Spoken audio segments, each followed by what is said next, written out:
2 dernières feuilles adultes, celle-là et celle-là. Des chercheurs en plein travail, la scène se passe dans la campagne châtelleraudaise. Pendant quelques minutes, ils vont effectuer des prélèvements sur cette parcelle cultivée. On est en train de prélever les 2 dernières feuilles, voilà, matures, dans le but donc d'analyser leur contenu, notamment leur teneur en sucre, en amidon et en protéines. Ces cultures appartiennent à François Michaud.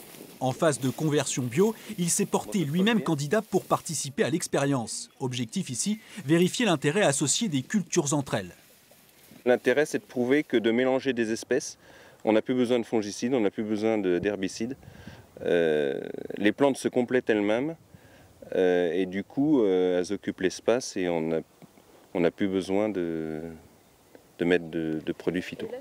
En partenariat avec le CNRS et l'université, le CIVAM, Centre d'initiative pour valoriser l'agriculture et le milieu rural, est à l'origine du projet.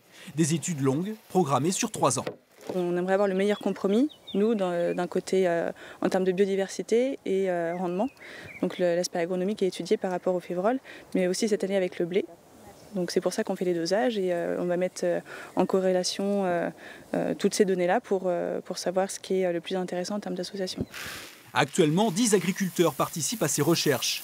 Pour Claude Souriau, lui aussi en bio, et la trentaine d'exploitants du CIVAM, l'objectif est également de viser davantage d'autonomie.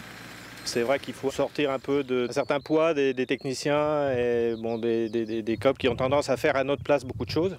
Donc ça, il faut arriver à se sortir de ça quand même. Et puis après, c'est pour ça que c'est important d'être à plusieurs pour faire ce genre de démarche. Je trouve par contre d'ailleurs qu'on a un vrai sens à notre métier et puis un vrai plaisir à faire ce qu'on fait. À terme, les résultats de l'étude seront diffusés au public. Des recherches qui doivent se poursuivre jusqu'en décembre 2017.